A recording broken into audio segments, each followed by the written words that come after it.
Hey there, it's Hillary, and today I'm going to be doing my June wrap-up. I had a very good month, I think.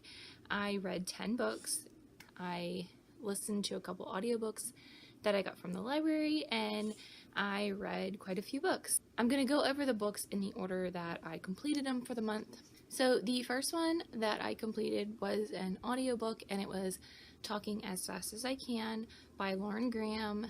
And it was basically like Lauren Graham talking about working on the TV show of Gilmore Girls and some of the other movies and TV shows and things that she's been on. And I actually really enjoyed it. I read it so long ago that I'm sitting here trying to think of some facts from it. But I remember when I was reading it, I felt like I learned so much about her and things that I didn't know that she did throughout her career and a lot of different movies and TV shows she was on. So I really enjoyed it.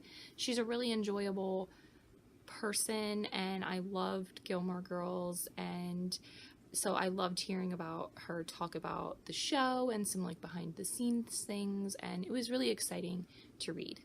The next book that I completed, I was actually reading it while I was listening to Talking as Fast as I Can, and that was Trace Evidence. This is the Virals series short story collection, and I really enjoyed this one as well.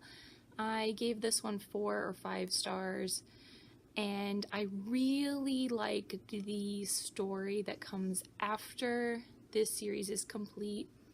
This was a sci-fi series that I really enjoy. Kathy Reichs is one of my favorite authors. This is her YA series. Her other series is an adult series, and I really enjoy this one. So I loved reading the short story collection, and it was one of those things that I was super excited to find this book. I want to say that I found this, I got this from Book Outlet, and I got it for very cheap. So I was super excited to get this one and to be able to read it. The next thing I completed was another audiobook, and that was Scrappy Little Nobody by Anna Kendrick. And I was really on like a kick of like reading books by like actors this month. Not really reading, but listening to books by actors. And they were actually like fairly short audiobooks to listen to. And while I found this one interesting as well, like I didn't realize that she was such an accomplished actress before she was in the Twilight series. Like Twilight series was actually one of like the most recent things she had done, and she was actually like a child Broadway actor, which I had no clue about. So like her early life and things that she was in before was super interesting to me. But as like a person, she really wasn't like the best like role model of a person. Like throughout her book, she talked about different relationships she's had and struggle, like not even really struggles, but like talking about like drugs and alcohol. And I get that that's a part of like some actors' lives, and it's like, I guess it's super cool that she was really honest about it in the book, but she was almost like to the point of vulgar. And I just didn't enjoy reading that one as much as I did Lauren Graham's, which felt more wholesome. Like she was still telling a story that was interesting to me without needing to curse a lot and almost be rude and ignorant. I don't know. I wouldn't read it again. Like it wasn't a bad story. I gave it 3 stars. It wasn't bad, but I personally wouldn't read it again. So I was really glad that I listened to it on audiobook that I checked out from the library, because I feel like if I had have bought it, then I wouldn't have felt like the money that I paid was worth it. The next thing that I read at the beginning of June was Legendary. I still gave this book 5 stars, I think, although I don't feel like I enjoyed this one as much as the first in some aspects. It was still a very good book, but for me personally, I didn't find Tella as interesting of a character in this book as I did Scarlet in the first book. With that being said, I feel like Scarlet in this book reminded me more of Tella in the first book, and I was starting to dislike her more as a character now that she's not the main character in this book. I am excited to see where the story goes. I felt like the story was, I don't want to say predictable, but I kind of had like an idea of what was going to happen and like the twist that the plot was going to take for a while, although I'm not sure if that's good on my part for figuring it out or they wanted you to figure it out, because I feel like it's strongly hinted at in this book, like what's going to happen at the end.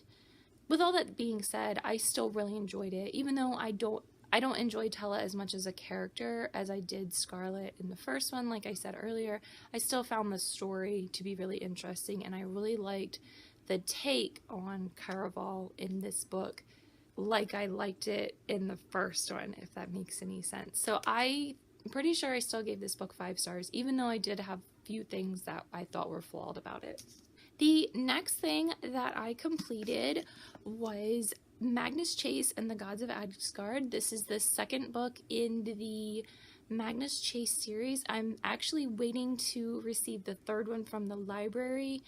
I don't think that I'll be getting that one for like another month or two, but I went ahead and read this one, and I'm excited to see where this story goes. The way this story leaves off, it really sets up, I feel like, for a good conclusion to this series, because while most of his other series are 5 books long, this one is only 3. So I really feel like this story has led up to something that's going to be super interesting, and it's going to be a good conclusion. I believe I gave this one 4 stars. I still find it very interesting. I love Rick Riordan, and I love the Percy Jackson series. And I think because I love the Percy Jackson series and the Trials of Apollo series so much, I find that this one is not standing up to those as much as this. While I will say that I find it super interesting that the Trials of Apollo and this one are supposed to be going on at the same time, just because I feel like things that are referred to in this one, it would make it okay, like if you're not reading Trials of Apollo, but if you are, you'll get the hints that they are dropping in this one. I'm also hoping that we see a couple of our favorite characters in the next book in this series, so I'm really excited to read it, and I have a feeling that I'm gonna love the conclusion to the series the most out of all 3 of the books in the Magnus Chase series. The next thing that I read in the month of June was The Maze Runner. This is my first James Dashner book, and I'm actually honestly surprised that I haven't read The Maze Runner, because it's a dystopian and I love dystopians, and it's actually been on my shelf for a while. I found this one and the second one at the Goodwill, and so I just randomly was like, I'm gonna read The Maze Runner. I think it's because I've been hearing so much about the Death Cure movie, and it really made me want to read The Maze Runner. Someone was actually just talking to me about The Maze Runner and asking me if I had seen the movie, which I hadn't. And then it got into a big conversation about how the book and the movie are so much different. So if you've read the book and watched the movie, and the movie is still really good, let me know in the comments, because people are saying that they're super different and like the plot is entirely different.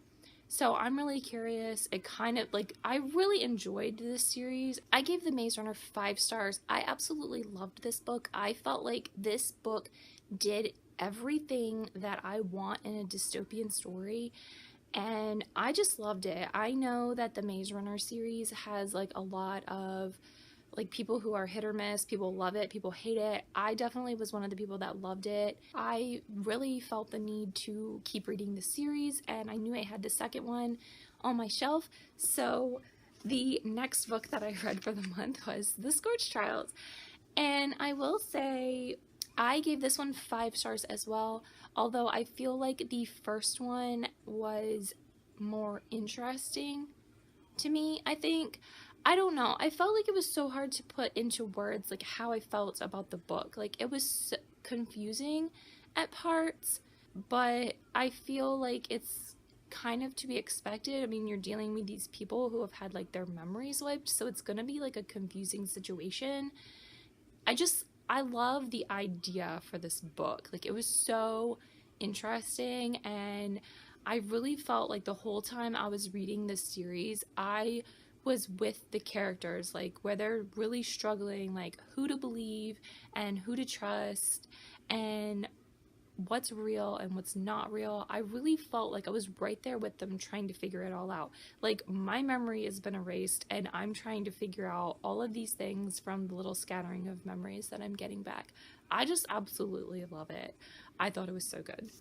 The next thing I completed, I got an audiobook of My Lady Jane from the library, and I gave My Lady Jane 5 stars. I thought it was absolutely hilarious. I cannot wait to listen to the Plain Janies. Or read or whatever.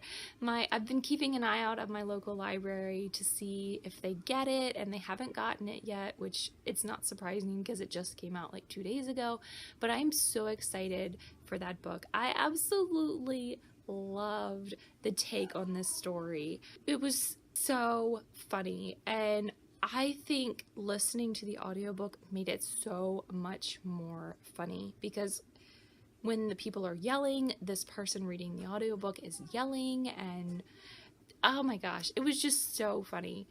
And I think even if I wasn't listening to the audiobook, it would still make me laugh. Like, this book made me laugh out loud. It cracked me up, and it was such a joy to listen to. I absolutely loved it. It was so good. And like I said, I cannot wait to read the next one, and I'm really hoping that we get to see some of the same characters, although from the synopsis I feel like we're going to be seeing different characters, and I'm excited to see if we get a hint of the characters at all. I loved the relationships in that book. I just absolutely loved the characters. It was just so good. I will say that I loved the perspectives of Jane and G more than Edward, but Edward was still really entertaining.